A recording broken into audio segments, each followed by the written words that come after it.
Oi pessoal, aqui é a Malu da ENC 19, em uma outra videoaula de Química Fundamental. Essa vai ser relacionada a noções de termodinâmica química. Bom, começando então com a primeira lei da termodinâmica. Antes de introduzir o enunciado da primeira lei da termodinâmica, vamos definir parâmetros que essa lei apresenta, como por exemplo a energia. A gente vai definir aqui a energia como a capacidade de realizar trabalho ou transferir calor.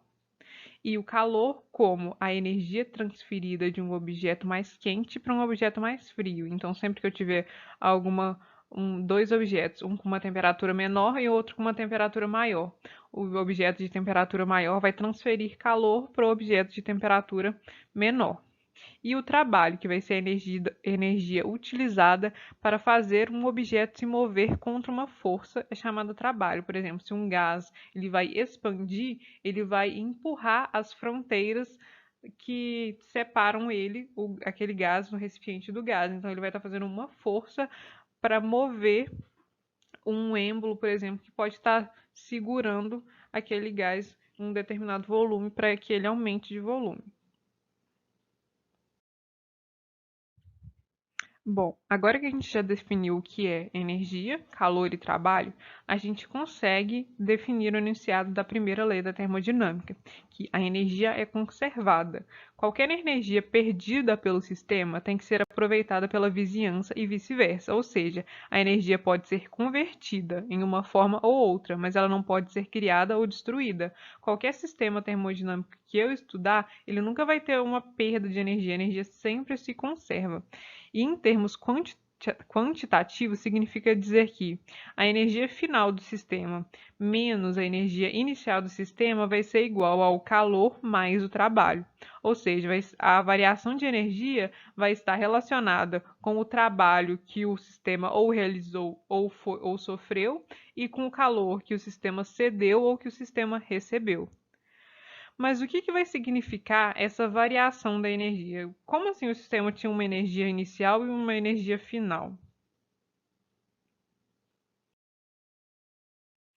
Essa variação da energia vai ser a variação da energia interna. A energia interna é a soma da energia cinética potencial e de todos os outros tipos de energia possíveis que as moléculas consigam armazenar.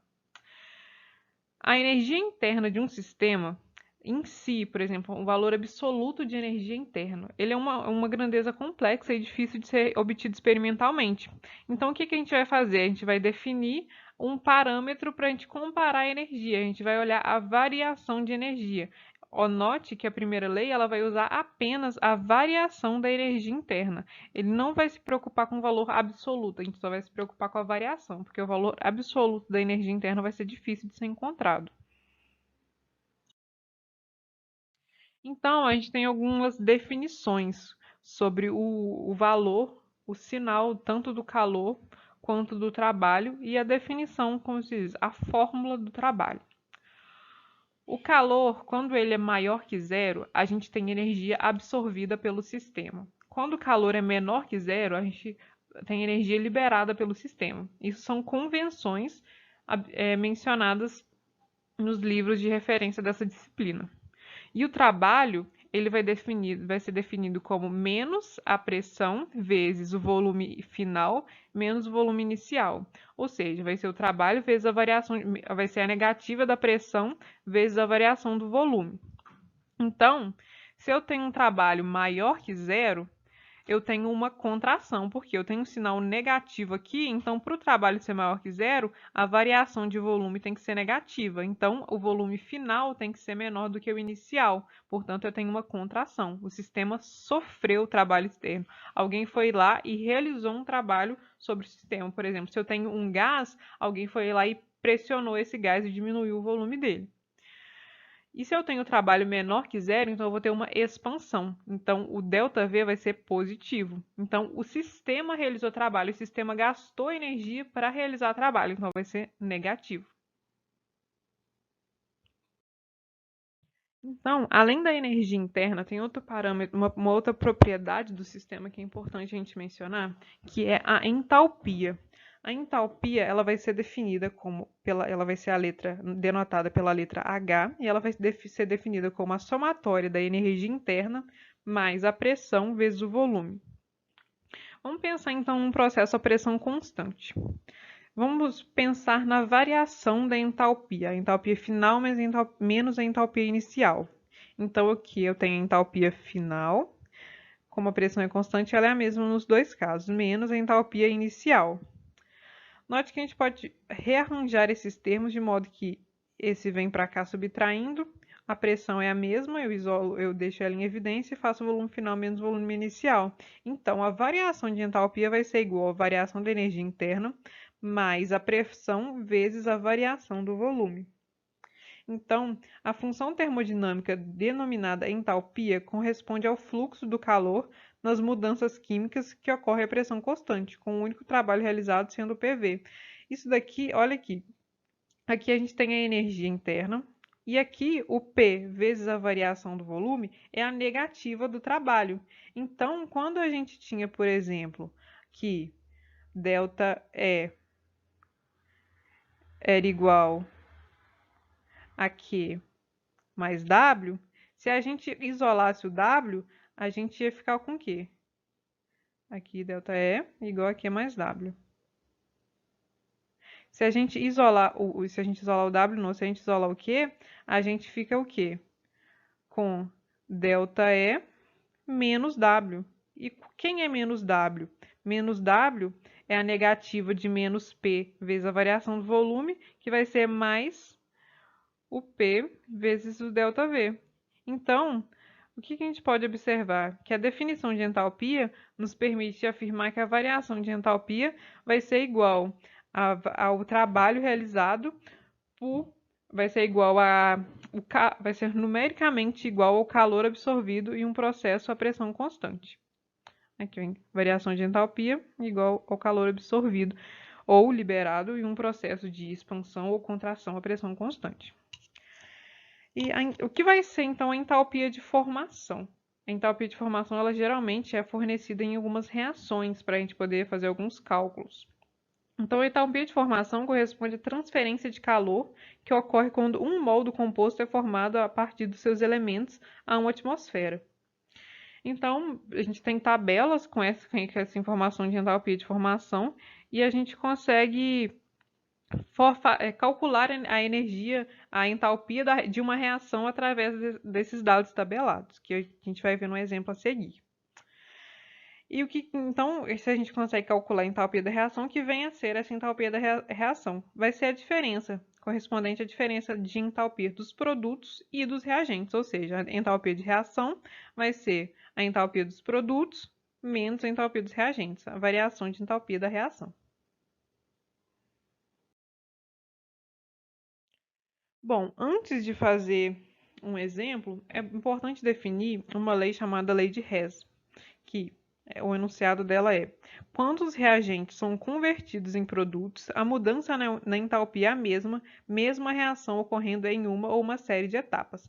Por exemplo, eu quero transformar água em hidrogênio mais oxigênio. Eu faço isso em uma etapa só. Eu estou lá na minha indústria, no meu laboratório, eu transformo água, eu faço alguma coisa que eu consigo transformar água em hidrogênio e oxigênio em apenas uma etapa. Em uma outra indústria diferente, outro laboratório diferente, eles fazem 10 etapas para transformar essa água em hidrogênio e oxigênio. Então, a minha variação de energia, na minha variação de entalpia na minha reação, que é única, e na variação da outra indústria, o somatório de todas as reações que chegaram ao mesmo resultado que o meu tem que ser igual, porque eu vou ter os mesmos produtos e os mesmos reagentes num somatório geral. Por exemplo, calcule a entalpia de formação do CS2. Aí eu tinha informado os dados, que eu tenho essa reação do carbono grafite com oxigênio, formando CO2 com tal entalpia H1, mais do S rômbico mais O2, formando SO2, com delta 2, e do CS2 mais 3O2, formando CO2, mais 2SO2. E também te dá entalpia. Se a gente quer a segunda a seguinte, que se a gente quer a entalpia de formação, então a gente quer a entalpia de partir do estado fundamental até chegar nesse composto aqui. Ou seja, eu parto do carbono grafite, do S-rômbico até chegar no CS2. Então, o que eu penso? Eu preciso do carbono grafite. Aqui tem carbono grafite. Então, vou pegar essa. E não preciso de carbono grafite no reagente. Então, eu vou pegar essa reação aqui. Copiei ela. Aí, eu preciso de 2S rômbico. Essa daqui tem, ó, mas só tem um. Então, eu vou multiplicar tudo por 2, inclusive o ΔH da reação. Então, multipliquei por 2. 2S, 2O2, 2SO2. Multipliquei por 2. E agora eu preciso do CS2 nos produtos, mas na minha reação que eu tenho aqui, ele está no reagente. Então, o que eu vou fazer? Eu vou inverter essa reação. Então, eu vou inverter também o sinal do ΔH, né? Porque aqui, esse ΔH negativo corresponde à formação desses produtos. Então, se eu quero formar esses, o ΔH vai ser oposto. Então, eu vou colocar aqui, ó, SO2 mais 2SO2, formando CS2 mais 3O2 menos o ΔH3, que vai ser igual a esse valor aqui. Agora, deixa eu mudar de cor aqui, ó, para a gente fazer os cortes. Olha, eu tenho carbono grafite, não corta com nada, porque só tem aqui. O2, eu tenho um O2 aqui, com 2 O2. Nos reagentes, então, no total, eu tenho 3 O2. E tenho 3 O2 nos produtos, então eu posso cortar, ó, aqui, com aqui e com aqui. Agora eu vou pegar outra cor. Vamos olhar agora o CO2. No produto eu tenho um CO2 e no reagente eu também tenho um CO2 aqui em cima. Aqui ficou muito ruim de enxergar, né? Eu vou mudar. Aqui, ó, aqui eu tenho um CO2 e aqui eu também tenho um CO2, então eu posso cortar. O que mais que eu posso cortar? Eu tenho esse SO2 aqui, então eu também posso cortar. Então, o que sobrou? Carbono grafite mais 2S formando CS2. Então, quer dizer o quê? Que a somatória dessas reações ela é equivalente a essa reação aqui de cima. Ó. É a mesma, equivalente no sentido de variação de entalpia. Então, quer dizer o quê? Que a entalpia de formação desse produto aqui ó, é igual à variação de entalpia dessa reação, que é igual a 86,3 kJ por mol.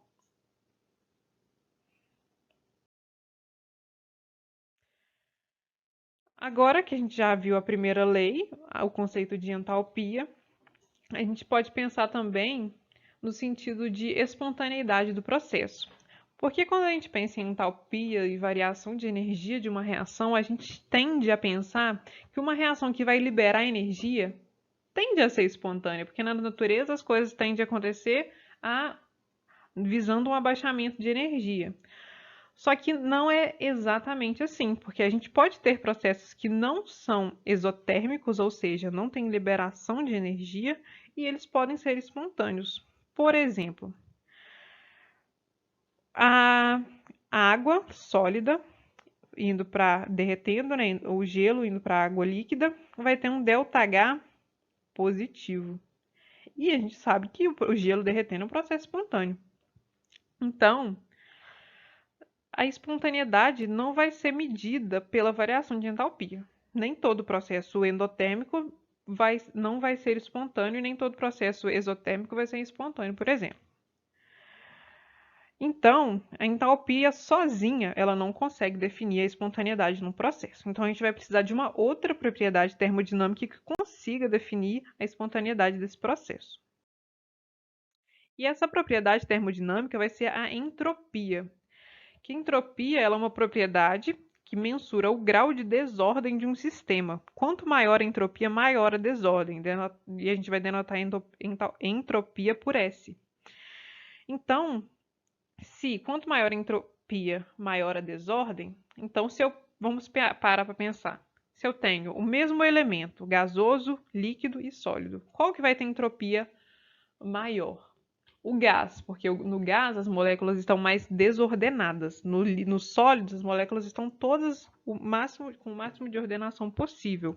Já no líquido, mediano, e nos gases, o mais desordenadas possíveis. Então, mas para que mesmo a gente definiu a entropia? Para auxiliar a entalpia na definição de espontaneidade. Ok. Note que o processo de liquefação da água, visto anteriormente, que possui variação de entalpia positiva, ou seja, ΔH maior que zero, a variação de entropia é positiva, ou seja, se eu estou saindo do sólido e indo para o líquido, eu estou tendo uma maior desordem do sistema. Então, eu estou tendo um ΔS positivo. E agora que a gente já sabe o conceito de entropia, a gente já está apto a entender a segunda lei da termodinâmica, que diz que a entropia do universo aumenta em um processo espontâneo e mantém-se constante em um processo em equilíbrio. Então, sempre que eu tiver um processo espontâneo, a entropia do universo vai aumentar, de todo o universo. Aqui é bem importante, não é do sistema, é do universo. Então, em todo processo espontâneo, a entropia do universo aumenta. Então, a gente pode perceber pela segunda lei que a entropia se relaciona com a espontaneidade de uma reação. Mas, novamente, assim como a entalpia, ela sozinha não é suficiente para determinar a espontaneidade. Então, a gente vai precisar ainda de uma outra propriedade termodinâmica para conseguir definir essa propriedade. E essa propriedade termodinâmica ela vai ser uma associação tanto da variação de entalpia quanto da variação de entropia, que vai ser a energia livre de Gibbs, que é uma propriedade termodinâmica que consegue determinar a espontaneidade de uma reação. Agora sim, a gente vai conseguir associar esses parâmetros corretamente para a gente conseguir definir se uma reação é espontânea ou não. A energia livre de Gibbs, a variação da energia livre de Gibbs vai ser definida como ΔG, que G é como a gente denota a energia livre de Gibbs, com essa bolinha em cima. ΔG vai ser igual a ΔS menos T, ΔG vai ser igual a ΔH menos T ΔS. Então, o que a gente pode observar aqui? Que quando ΔG é maior que zero, a reação não é espontânea. Quando o ΔG é menor que zero, a reação é espontânea. E quando o ΔG é menor que zero, a reação está em equilíbrio. Então, olha o que pode acontecer, igual no processo que eu mostrei do gelo derretendo, que tinha um ΔH maior que zero, uma reação endotérmica. Aqui era positivo, mas eu posso ter uma dada temperatura, no caso a temperatura de liquefação da água, na temperatura de liquefação da água, eu vou ter um ΔS também positivo, como a gente viu também no slide anterior, de modo que esse T ΔS, ele vai, com esse menos aqui na frente, ele vai tornar o ΔG maior que zero. Então, em um processo endotérmico, a entropia pode superar a entalpia, de modo que ele se torne espontâneo. E além disso, quando ΔG for igual a zero, eu vou ter uma reação em equilíbrio. Então, agora, finalmente, a gente conseguiu uma propriedade termodinâmica que relaciona as outras duas propriedades termodinâmicas que a gente aprendeu, que é capaz de definir a espontaneidade de uma reação. Então é isso, gente. O resuminho que eu tinha para passar sobre termodinâmica foi esse. Muito obrigada por assistirem e uma boa prova.